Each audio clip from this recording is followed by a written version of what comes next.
Good morning, everyone. I call this session of the Public Service Commission to order. Madam Secretary, are there any changes to the final agenda? There are no changes to the final agenda. Thank you. Before moving to the agenda, I'd like to conduct a roll call of the commissioners. When I call your name, please confirm that you are present. Commissioner James Alisi. Present. Commissioner David Valesky. Here. Commissioner John Majori. Here. Commissioner Gina Bright. Present. Commissioner Denise Sheehan. Here. Commissioner Radina Volova. Present. Thank you. Before we turn to the regular agenda, do any commissioners wish to recuse from voting on item 101? Commissioner Alisi? No. Commissioner Valesky? No. Commissioner Majori? No. Commissioner Bright? No. Commissioner Sheehan? No. Commissioner Volova? No.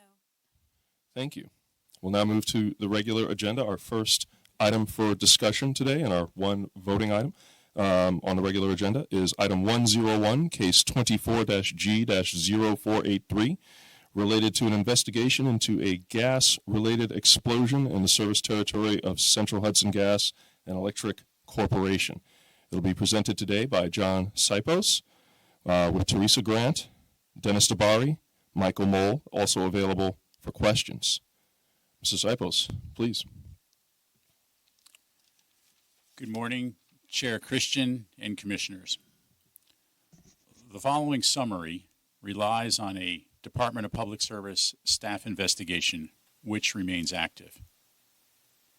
At the end of 2023, Central Hudson was engaged in replacing gas utility distribution pipes in the Wappingers Falls area. In November, the company and its contractors began excavation and replacement work on a residential street known as Brick Row. During that construction work, an excavator bucket encountered a gas line in the vicinity of 7 Brick Row. That contact, in turn, led to a gas leak and then an explosion and a fire. The explosion and fire caused significant and life-altering injuries to residents and laborers. It also resulted in the destruction of residential buildings along the street. Soon after the incident, DPS staff began an investigation, obtained video and documents, and conducted sworn interviews. The current state of the DPS investigation is summarized in a report which will be attached to and released by today's draft order before you. Based on the DPS staff investigation to date, it appears to staff that information about active gas accounts along Brick Row was not incorporated into the utility construction plan for this street and the residences.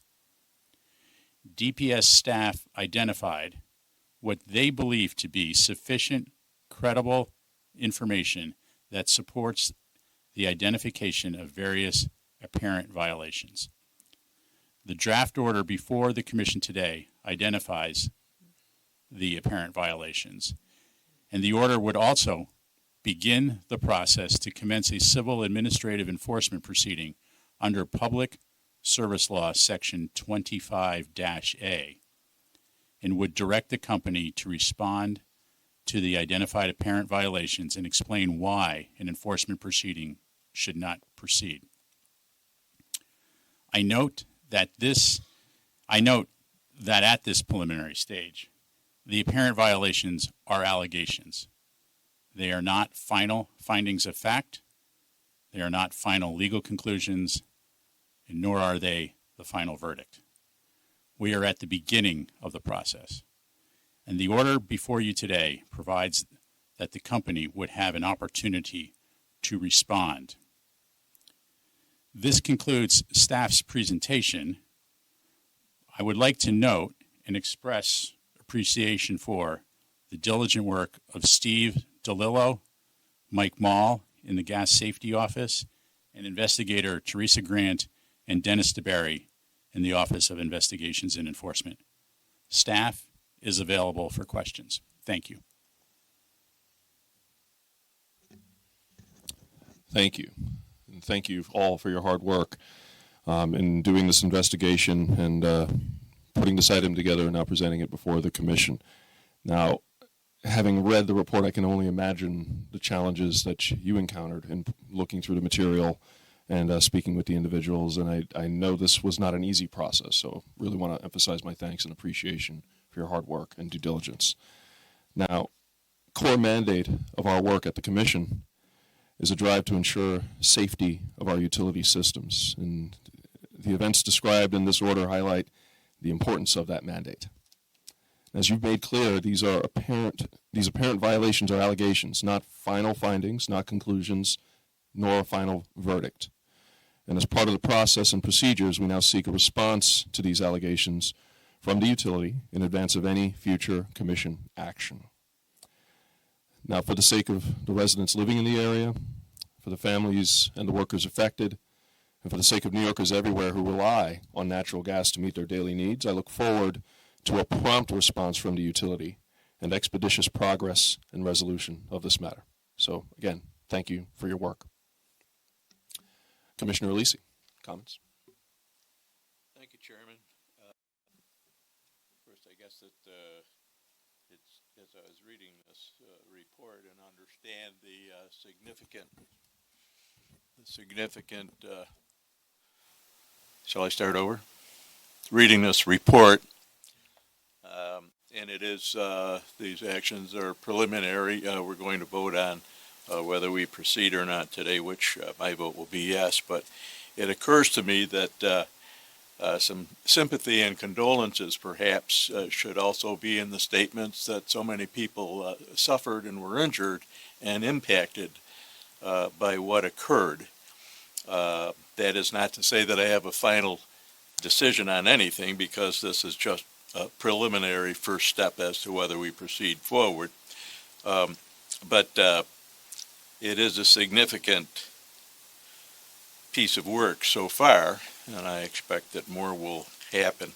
But I think that when it comes to looking at the possibility of penalties, that we should also look at the value of what we learn from these kind of investigations as well. Because at the end of the day, it's not how valuable, well, I shouldn't use the term valuable, but how significant the possible impending penalties might be. But what's significant is the value of what we learn to protect people from injury in the future. So those are my comments, and I'll be supporting this. Thank you, Commissioner. Commissioner Valesky. Thank you, Chair Christian. John, thank you, and to the teams from both offices, investigations and gas safety, thank you again for the work that you have put forth over this almost year now. It's almost a year to the day of the explosion itself. It again underscores the importance on behalf of both the Commission and the Department toward that safety mandate that Chair Christian indicated earlier. I also had an opportunity to read the report and feel comfortable in saying that once it is released, and John, you indicated that it will be released subsequent to the consideration of the order itself, I think anyone that does take the time to read it will find that there's certainly enough there to, from my perspective, advance to the next step, which would be an order to show cause, which is what you have asked for based on the report. And I'm certainly prepared to support that order to show cause, and will very much look forward to what the company has to say in response to the preliminary investigation. 15 total apparent violations is not insignificant in any way, shape, or form. So we will be very anxious to hear what the response shows. I'll be supporting the item. Thank you. Thank you, Commissioner. Commissioner Majori. Thank you. John, thank you for the presentation and the work you're doing, and thank you for keeping us apprised of this investigation. I don't want to reiterate what my colleagues have already said, other than what Commissioner Alisi said, that I too extend my sympathies to those affected by this, and I'll be supporting this item, of course. The one thing I would add is, I'm an emotional person, and when I was reading the draft investigation report, I had an emotional reaction to it. The events described therein are horrific, and it really, I don't know what else to say other than it underscores the importance of the work that you're doing and acknowledging that this is the beginning of the process, as you just said. The integrity and then the final outcome of the process, could hardly be more important. So I thank you for your presentation and the work that you're doing and the presentation here today. And also thank the writers of this report for not letting the impact get lost in the technical details. It's a very, very vivid report. And like I said, I had an emotional reaction just reading it. So thank you very much. I'll, of course, be in support of this item. Thank you, Commissioner. Commissioner Bright? Thank you. I had a similar reaction to Commissioner Majori, and I just want to thank the Offices of Investigation and Gas Safety. As a general matter, utilities have a baseline responsibility to provide safe, reliable service to their customers. And turning to this matter, at this time, it is appropriate for the utility to respond to staff's report and to show cause why an enforcement case should not commence concerning the apparent violations currently identified by staff.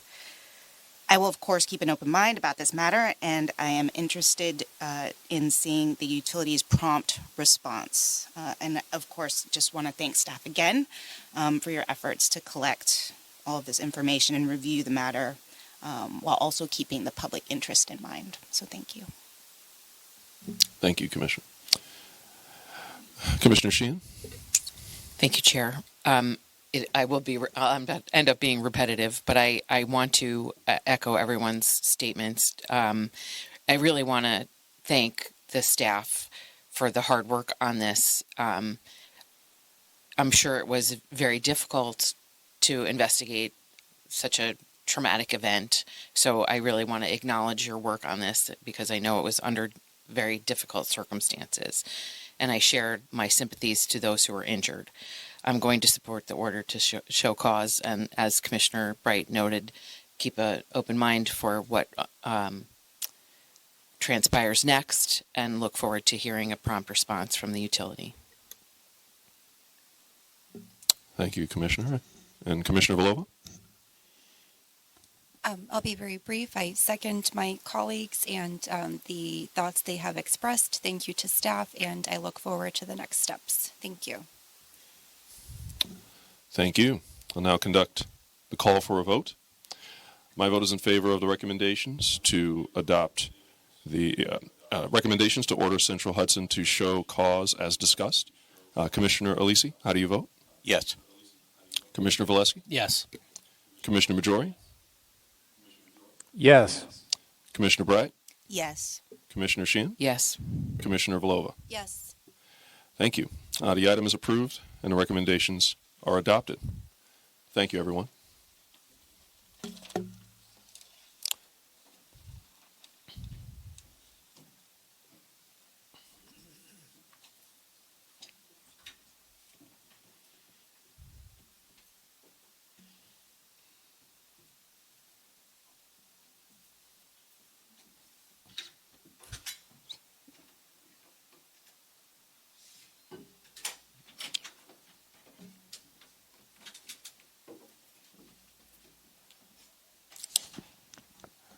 We'll now move to our second item, which is a discussion item, an informational non-voting item. Item 201, case 24-M-0205, which addresses the 2024-2025 Winter Preparedness Report. We'll have multiple presenters, first of which will be Chris Stolicki, followed by David Maiorello, apologies, Richard Quimby, Richard George, and Esmond Brown Anderson. Aaron Odell Keller and Paul Dartmetko are also available for questions should any arise. Chris, please begin. Thank you, Chair. Good morning, Chair and Commissioners. Today, staff will be briefing you on the results of our annual investigation into the readiness of the state's natural gas and electric utilities for the coming winter. I will give you a brief overview of this item and then turn it over to staff for the full presentation. Next slide, please. The presentation will consist of 4 components, which will be presented by various staff from the Office of Energy System Planning and Performance, Office of Rates and Tariffs, and the Office of Consumer Services.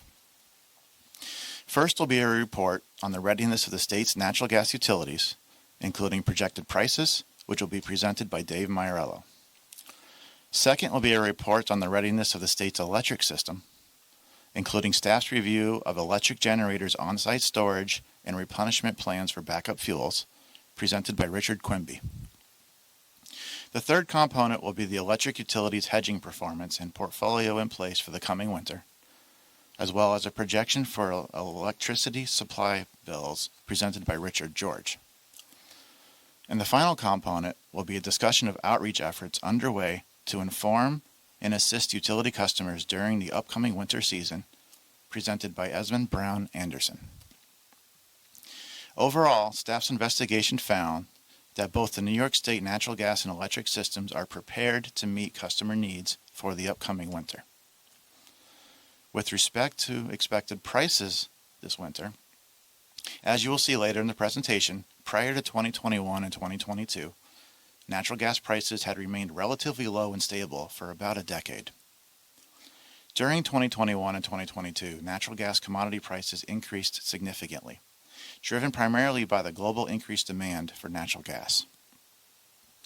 As a result of declining gas supply prices during 2023 and 2024, gas commodity prices are expected to be slightly lower than last winter, but customer bills are forecast to be higher due to a number of factors, including increased capacity costs, reconciliations, and scheduled rate plan impacts. Residential electric customer supply bills are forecast to be similar to last winter on a statewide average basis. Both gas and electric utilities have employed their hedging practices in advance of winter, which will reduce volatility of bills during the winter period. I will now turn it over to Dave Maiorello. Thank you, Chris. Next slide, please. Good morning, Chair, Christian, and Commissioners. I am Davide Maiorello, and I serve as a utility supervisor in the Gas System Planning and Reliability section of the Office of Energy System Planning and Performance. I will brief you on the results of the annual review into the readiness of the state's natural gas utilities to serve firm customers for the coming winter. Next slide, please. Each utility has a unique mix of assets, including pipeline capacity, storage, and peaking contracts that are necessary and used to serve a mix of firm customers and meet design date conditions in extreme cold weather events. Interruptible customers, or those that have the ability to stop natural gas usage during periods of high demand, are important providers of demand response service and reduce the amount of pipeline capacity needed to serve the winter load. More recently, local distribution companies, or LDCs, focus on the use of demand-side management, including energy efficiency, demand response, and other non-pipes alternatives to meet growing demand. Staff's review includes forecast demand of design weather conditions for this winter that are both the needed gas supply and capacity is in place for expected firm customer requirements. Based upon our review regarding natural gas supply readiness for the upcoming winter season, staff concludes that the LDCs serving New York State will complete their contracting for adequate natural gas supply, delivery capacity, and storage inventory to satisfy current firm customer demands under design winter conditions for this winter. Staff continues to communicate with oil industry representatives, the New York State Energy Research and Development Authority, or NYSERDA, and the LDCs to ensure that interruptible customers have access to adequate supplies of winter heating fuels. This includes coordinating calls ahead of cold weather events now and over the winter heating season, Staff will continue to monitor supply conditions for any issues that may arise, including price fluctuations and any pipeline disruptions that may occur, along with the performance of our LDC's demand response customers. Every LDC highlighted that no additional moratoria is expected over the next year. However, National Grid stated it continues to closely evaluate the need for a moratorium within the next several years. If National Grid determines such a need, it will provide notice to the Commission before the moratorium is implemented, consistent with the moratorium management procedures established by the Commission in the gas planning proceeding. It's approximately 2 years before the moratorium would be implemented. Next slide, please. A brief customer bill background. A gas customer's utility bill is comprised of several components. These components include the delivery charge or cost of the pipeline infrastructure to deliver the gas, the cost of gas supply collected through the gas adjustment charge.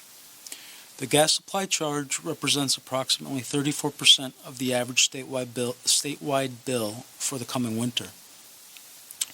It is important to note that LDCs do not earn a return on supply costs. The gas bill also consists of other surcharges and taxes.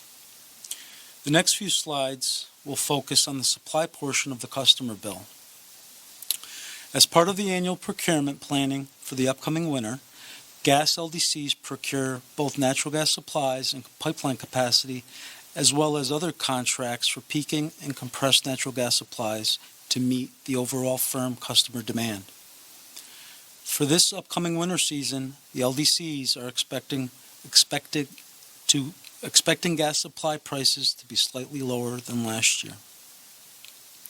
A driver of the lower pricing for the upcoming winter is due to the warmer than normal weather last winter in both the United States and Europe. This resulted in higher storage levels last spring, thus reducing the volume needed to refill storage over the summer months. Next slide, please. Flowing and hedged gas price forecasts are both influenced by trading on the New York Mercantile Exchange, or NYMEX, and the international markets. This chart shows that natural gas prices were relatively low for over a decade, increased in 2022, and experienced a significant drop leading into the upcoming winter heating season. Next slide, please. The LDCs purchase gas to supply their customers' winter's needs in 3 ways. This is represented by the pie chart on the slide. The first is by physically filling their natural gas storage facilities during the summer when overall demand is low. The second way is by financial hedging, which acts like an insurance policy to protect against high volatility of the gas price. The third way is by purchasing at the prevailing market price, which fluctuates day to day with market forces and is called flowing gas. This data is current to October and may fluctuate slightly before the start of winter, November 1st. The average cost of gas this year is forecasted to be slightly lower than last year. As seen in this slide, the forecast of supply prices for the upcoming winter is $3.08 per decatherm, compared to the actual average price of $3.10 per decatherm last winter. It is also important to note that actual weather can have a significant impact on supply prices. Next slide, please. For this winter season, we expect the average residential customer's winter heating bill to be about $1,014. Assuming normal weather, the bill is expected to be higher than last winter, but this will vary by natural gas utility and customer usage.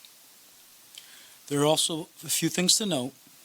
Forecast bills reflect a normal winter season, while actual bills last year were the result of a warmer than normal winter. While gas prices are slightly lower than last winter, there are a number of factors that are pushing total projected bills higher this winter, including increased capacity costs, reconciliations due to warmer than normal weather last year, and scheduled rate plan impacts. Next slide, please. This graph shows the relative heating bills over the last 17 years. Bills this winter are forecast to be higher than last year's actuals. In conclusion, staff's review indicates that the gas LDCs serving New York have secured adequate contracts for supplies of natural gas to meet expected firm customer requirements this coming winter. However, staff will continue the traditional monitoring of supply, gas markets, and interruptible customer compliance throughout the winter, as well as operations on interstate pipelines that could impact supply, and report any situations that require Commission attention. This concludes my portion of the presentation, and thank you for your time and attention on these matters. And I will be happy to take questions after the panel has finished. I would also like to acknowledge the great work done by Lauren Milkey, a new utility analyst in our group. Next slide, please. I will now turn it over to Richard. Good morning, Chair Christian and Commissioners. My name is Richard Quimby, and I am a Power System Operations Specialist in the Department's Electric Safety and Reliability section of the Office of Energy System Planning and Performance. I am here today to brief you on staff's review of the bulk electric systems preparedness for the upcoming 2024-25 winter period.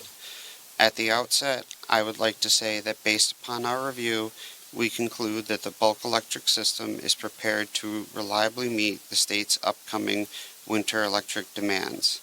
Next slide, please.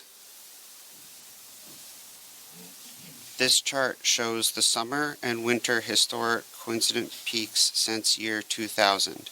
It also shows that New York State is a summer peaking state and therefore has sufficient available capability to meet loads well above those typically experienced during the winter. Last winter's electric peak was 22,754 megawatts. This was 2,984 megawatts lower than the all-time winter peak of 25,738 megawatts, which occurred in the prolonged cold spell during the 2013-2014 winter, which we refer to as the polar vortex. The electric peak forecast for the upcoming winter period is 23,800 megawatts. The NYISO expects to have sufficient generation to serve this peak load and still have approximately 99,600 megawatts in excess capacity remaining. In short, we have sufficient capability to serve the forecasted load during the upcoming winter. Next slide, please. A winter coordination protocol is in place to facilitate communication between state agencies and the NYISO in circumstances where fuel supply for generating facilities may be at risk, or if a generator owner needs a fuel specification waiver from the DEC to maintain reliability. The state agencies involved are the Department, DEC, NYSERDA, and DOT. As part of staff's winter assessment, we reached out to major generating facility owners in southeast New York who own about 12,000 megawatts of dual fuel generation capability. The dual fuel capability enables generators to burn either natural gas or oil depending upon the situation, which can be driven by economics or unavailability of one of the fuels. Based on our assessment, we expect these facilities will have adequate oil reserves for the upcoming winter. We found that these owners are continuing to implement lessons learned from past winter experiences, including having adequate pre-winter on-site fuel reserves, having firm contracts with fuel oil suppliers, conducting more aggressive replenishment plans, and having more proactive pre-winter maintenance and facilities program. Staff also met with the NISO to discuss its procedures and protocols for maintaining electric reliability during the winter period. We found that the NISO closely monitors generator fuel levels and replenishment plans by conducting weekly surveys with generator owners. In the event that an extreme cold spell is forecasted, the NISO has the ability to conduct more frequent surveys to determine if fuel availability issues might arise. In addition, we found that the NISO has adequate procedures to communicate with interstate pipelines, local gas distribution companies, and neighboring ISOs during periods of tight electric operating conditions. This concludes my presentation. I will now turn it over to Richard George. Thank you. Next slide. Good morning, Chair Christian. Good morning, Commissioners. My name is Richard George, and I'm a Utility Engineering Specialist in the Office of Rates and Tariffs. As mentioned previously, I'll provide you with information on how the utilities have performed at reducing the electric supply price volatility for their full-service residential customers. I'll talk a little about the statewide portfolio that the utilities have in place this winter. And lastly, I'll provide an estimate of what the statewide average full-service residential customer supply bill may look like this coming winter compared to the last few years if we experience normal weather. Next slide, please. This slide compares, This graph shows the results of the utilities' electric supply price volatility mitigation efforts since December 2008. It compares the average NISO day-ahead market price volatility, the red line, with the volatility of the utilities' residential electric supply portfolios, the blue line. Each monthly value represents the price volatility over a 12-month period as measured by the coefficient of variation. The high point you see on the graph represents the volatility that was experienced due to the 2014 polar vortex, which resulted in a significant increase in market prices and price volatility. Even though customers benefited from the hedges the utilities had in place, the bill impacts that customers experienced were high, but not as high as they would have been absent the utilities' hedging efforts. As a result of the lessons learned from the 2014 polar vortex, the utilities modified certain aspects of their hedging programs. These changes generally included increasing the fixed price hedge level for their residential supply customers during the winter months from about 55% to about 70% on a statewide average basis, as well as maintaining multiple portfolios to better hedge their customers located in different regions of their service territories. As you can see from the chart, the utilities have continued to perform well at reducing the portfolio volatility compared to the market. Similar to the last few years, the utilities have maintained on average a 70% fixed hedge level for this coming winter, which they have entered into over the last few years to mitigate market price volatility. Next slide, please. Before you continue, can you please try moving the mic a little bit closer and speaking louder? We're getting concerns about sound. Okay. This slide compares the last several years of the statewide average full-service residential winter supply bill, assuming typical use in the winter months of 600 kilowatt hours per month or 2,400 kilowatt hours over the entire winter season. I'm sorry, Mr. George. Yes. I'm sorry. I think we're having some technical difficulties. Yep. Can we please take a short recess? Let's take a momentary recess, and we'll restart once our issues have been addressed.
Yeah, I hear you now.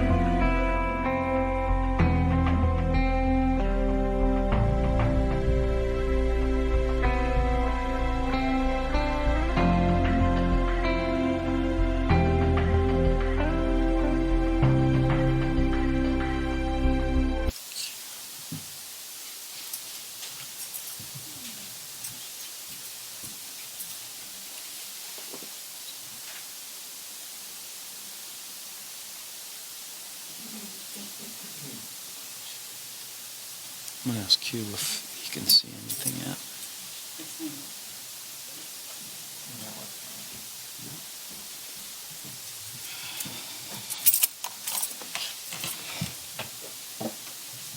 Okay. I believe the technical difficulties have been resolved. If you could please just make every effort to speak into the mic and speak up. Okay, thank you. So this slide compares the last several years of the statewide average full-service residential winter supply bill, assuming typical use in the winter months of 600 kilowatt hours per month or 2,400 kilowatt hours over the entire winter season, December through March, to what we estimate the typical supply bill may be this winter season if we experience normal weather. As you can see at this point going into the winter season, we project that on a statewide average basis, the typical full-service residential supply bill will be very similar to last winter's actual average. Because this chart shows the statewide average supply bill, full-service residential customers should expect their actual bills to differ from what is shown here based on their actual energy use, their location in the state, the utility they are served by, as well as the difference in weather from normal weather. The purpose of this chart is to provide what the statewide trend has been and to provide an estimate of where supply costs are expected to head this winter season. If it is a mild winter, we would expect the statewide average supply bill to be lower. And if it is a colder than normal, we would expect the bill to be higher than what is shown here, although still mitigated by utilities hedges. With that said, the estimated supply portion of the typical full-service residential customer bill could range from an increase of about 12% to a decrease of approximately 13% based on current projections, depending on where in the state the customer is located and by what utility they are served by. But again, these are estimates and actual bills will likely differ. In closing today, if we experience normal weather, it is projected that the full-service statewide residential supply bills this winter will be similar to last winter. The utilities have taken steps to mitigate supply price hikes for their full-service residential customers in the event the weather does turn cold, or if other system conditions occur that would cause the market price of electricity to spike, by maintaining approximately 7% fixed price hedge level for this winter season. That concludes my portion of the presentation. I'll now turn the presentation over to Esmond. Next slide, please.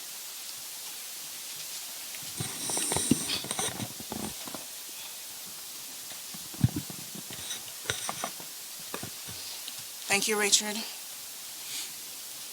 Okay, just as a reminder, the mic has to be kind of close.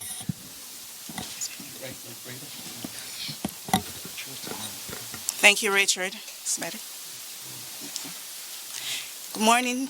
Good morning, Chair Christian and Commissioners. My name is Esmond Brown Anderson, and I am a Utility Consumer Program Specialist in the Consumer Outreach and Education section of the Office of Consumer Services. Energy affordability remains a serious concern for many New Yorkers, despite a strong economy. Winter bills may be particularly hard on the elderly and households with fixed or low incomes. This report describes winter preparedness efforts to educate consumers about the upcoming energy forecast, raise awareness of resources available to assist with their energy bills, and to provide tips to stay safe in the cold. Next slide, please. As part of winter preparedness outreach, the Department and New York Energy Utilities will continue to proactively promote the following key messages regarding 1. The anticipated price of energy and how weather conditions and market forces affect the cost of natural gas and electricity. 2. Resources available to help consumers manage winter bills, such as enrolling in budget billing, negotiating affordable deferred payment agreements, and applying for financial assistance such as the Home Energy Assistance Program, known as HEAP, and the utility-administered energy affordability programs. 3. Consumer protection rules that shield households from service terminations during cold weather, as well as resources available to assist consumers faced with heat-related energy emergencies. And 4. Availability of energy efficiency and weatherization programs, as well as simple, affordable measures consumers can take to stay warm and reduce energy use, which may help to control their bills. And 5, safety information regarding natural gas, electricity, carbon monoxide, and storm-related service interruptions. First, I will explain staff's ongoing outreach and education effort to reach consumers with these important messages. Then, I will discuss how we are working with the utility companies to encourage them to maintain robust outreach and education efforts prior to and during the winter period. Next slide, please. The department's winter outreach and education campaign uses a variety of tools to reach utility consumers with these important messages. Staff uses a combination of multilingual winter publications, event exhibits and presentations, virtual platforms such as the department's website and social media channels, and partnership with the other state agencies, service organizations, and the local government. Specifically, we distribute plain publication in English and Spanish that highlight our core messages. Many are also available in languages required by New York's language access policy. Staff distributes these materials through our grassroots program, including presentations to community leaders, as well as exhibits at public events such as senior expos, health and energy fairs, and cultural festivals. Participation in these events provides us with an invaluable opportunity for face-to-face interaction with consumers and allow us to reach large, diverse, or otherwise underserved populations.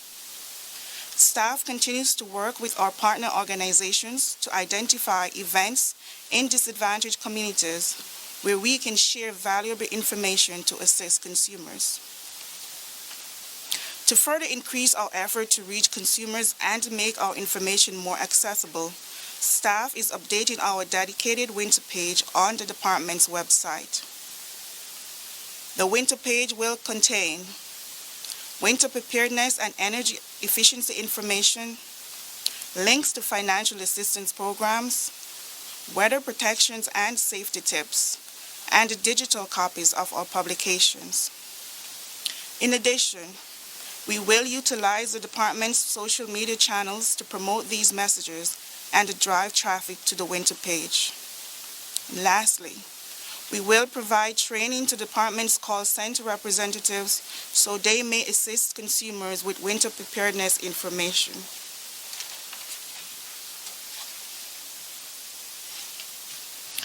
To help us reach as many New Yorkers as possible, staff partners with our network of consumer leaders, including social service organizations, community groups, libraries, government agencies, and elected officials. Staff provides the consumer leaders with access to all our winter preparedness information and invites them to partner with us in educating their constituents about these important messages. We will notify our partners about the start of our winter campaign and direct them to our dedicated winter page where they will find digital copies of our publications that may be shared with their constituents. Staff will also provide a flyer with a QR code that directs users to our winter page and can be posted in high traffic areas. Lastly, this notice will inform our partners that we are available to provide presentations upon request. Additionally, staff recognizes the benefit of a coordinated statewide outreach program and will once again lead a collaborative effort with the other New York State agencies regarding winter preparedness. This interagency group will leverage their resources and expertise to develop and host winter preparedness one-stop shopping events. The collaborative campaign kicks off with virtual workshops that highlight each agency's consumer services and programs. The virtual workshops target elected officials, service organizations, and consumer groups so they can share the program information with their constituents and maximize the reach of the agency's joint messaging. The initial workshop is scheduled for the start of the winter season, and the second virtual workshop is held in January to reinforce winter messaging. Staff will post a recording of the virtual workshop on the department's dedicated winter page and YouTube channels. Presentation materials are also sent to attendees for use in their outreach programs. Following the kick-off workshop, the interagency group will host a series of in-person winter energy fairs where representatives from a variety of agencies, consumer service organizations, and energy utilities will be available to provide hands-on, real-time assistance to consumers. The interagency group will develop a promotional campaign to reach consumers, particularly vulnerable households, and drive attendance to the agency's sponsored event. In addition to the department's in-house outreach program, staff encourages utility companies to maintain strong consumer education programs so their customers receive the information and assistance they need during the winter months. All major utility companies have programs to alert customers about the anticipated commodity prices, action the companies have taken to mitigate price spikes, and ways consumers can conserve energy and manage energy bills through affordable payment plans and financial assistance programs, including their energy affordability programs. The utility uses a variety of outreach methods to get their message to consumers, including educational materials, media ads and digital platforms, events and forums, and working with elected officials, human service organizations, and community groups. The companies also provide training to their consumer advocates and call center staff on winter messaging and customer assistance. In conclusion, the Office of Consumer Services continues to implement a robust winter outreach and education campaign designed to raise awareness of winter energy forecast and ensure that consumer has information about resources available to help manage winter energy bills, use less energy, and stay warm. Staff will continue to monitor the need for additional outreach and education efforts and work with the state utilities to modify as needed throughout the winter season. Chair Christian and Commissioners, this concludes our presentation. Thank you. Staff is available for your questions. Thank you for the presentation. I don't have any major comments. I do have one question, and if you could go to slide 9. So I want to confirm what I'm looking at here. So in the 2007 to 2008 winter heating season, the average cost was roughly $1,200. Is that correct on this chart? Correct. Right. And so it's going to be around $1,000, a little over, for this heating season. But this chart does it take into account inflation? No, it does not. It does not. Okay. Thank you. I just wanted to make sure.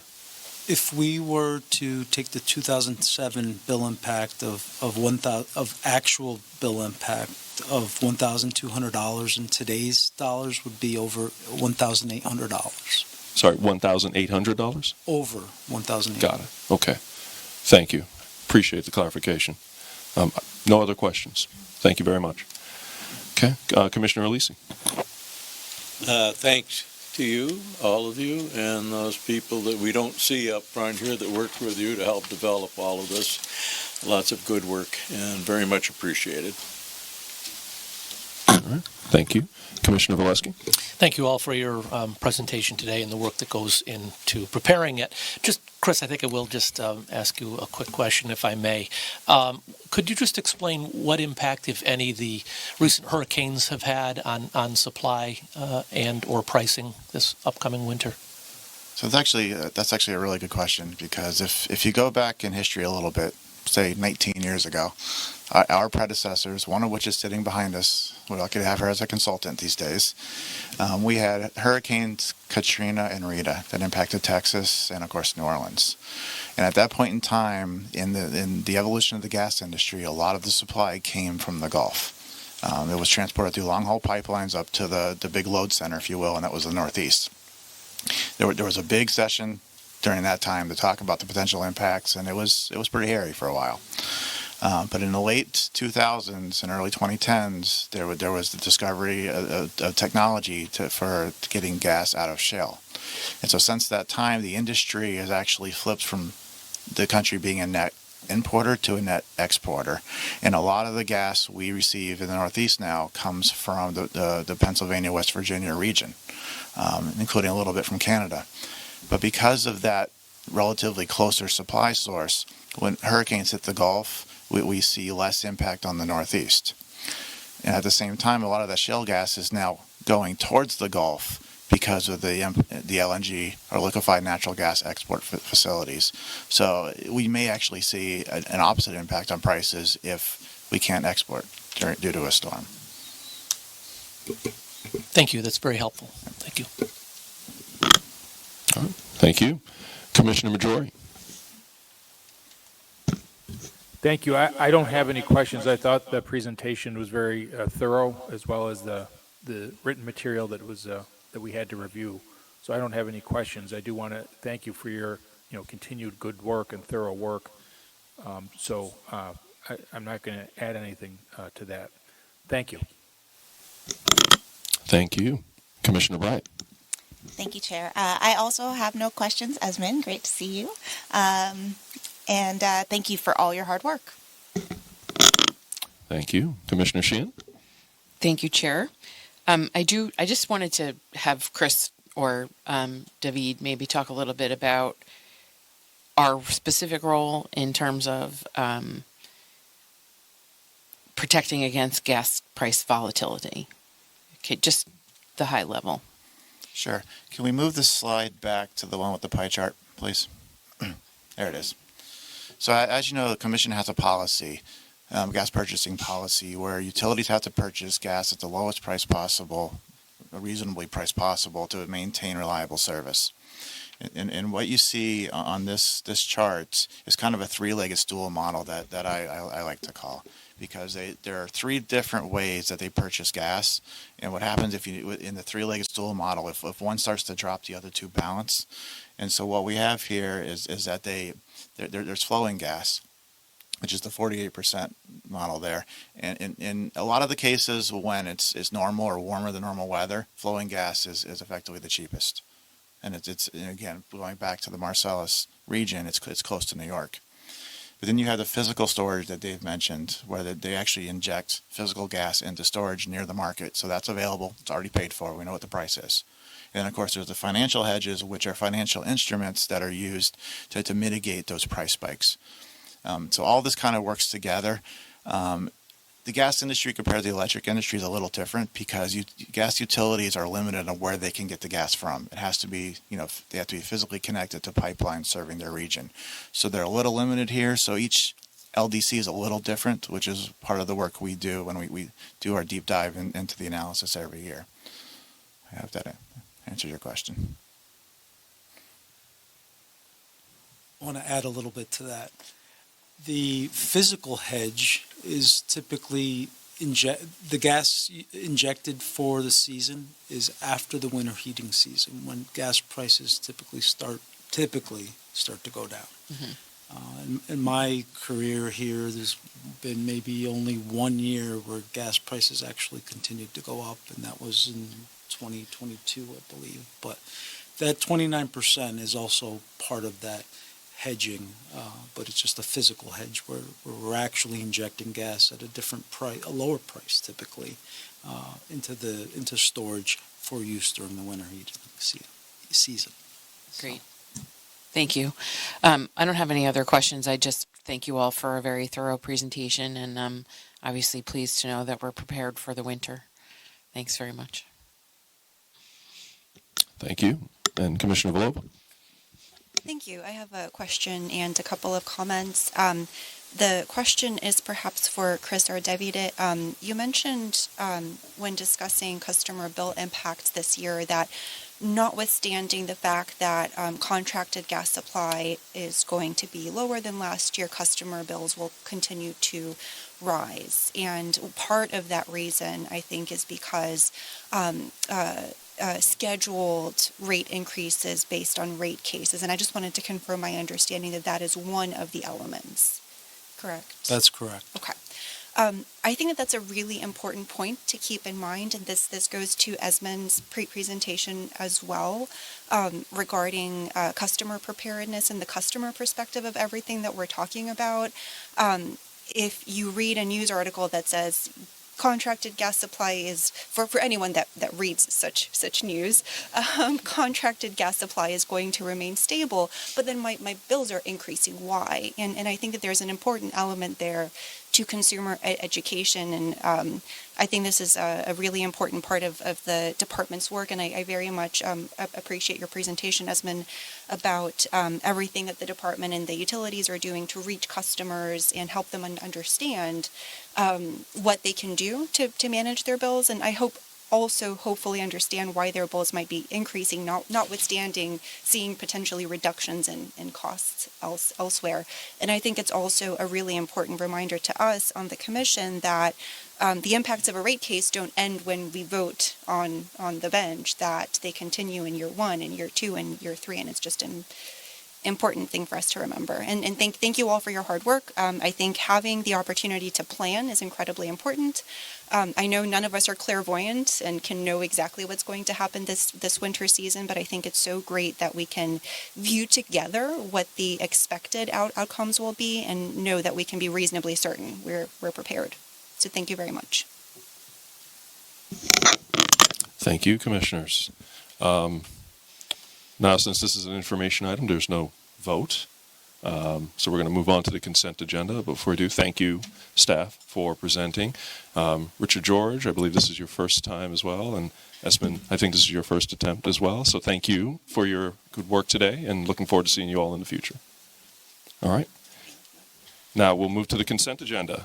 Do any commissioners wish to comment on or recuse from voting on any of the items on the consent agenda? I'll begin with Commissioner Alisi. No. I'll be voting yes on everything. Thank you. Commissioner Valesky. I have no comments or recusals. Thank you. Commissioner Majori. I was going to comment on one, but I won't. I'll skip it. No comments or questions or recusals. Thank you. Okay. Thank you. Commissioner Bright. Yes, thank you. I wanted to comment on two. One, item 371,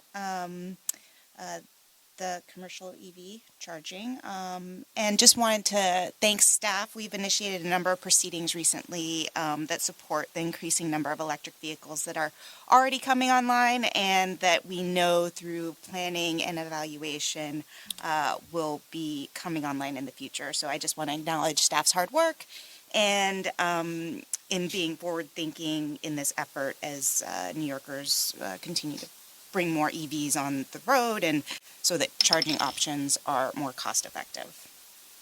And then I was going to also comment on item 374. This order is working to ensure that we're adequately valuing our clean energy resources and their value to our electric system.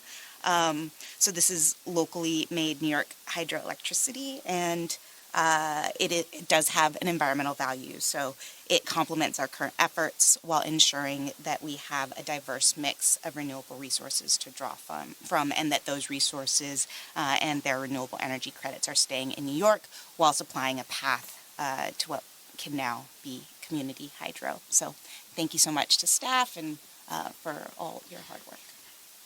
and I'll be voting on the full yes. Great. Thank you. Commissioner Sheehan?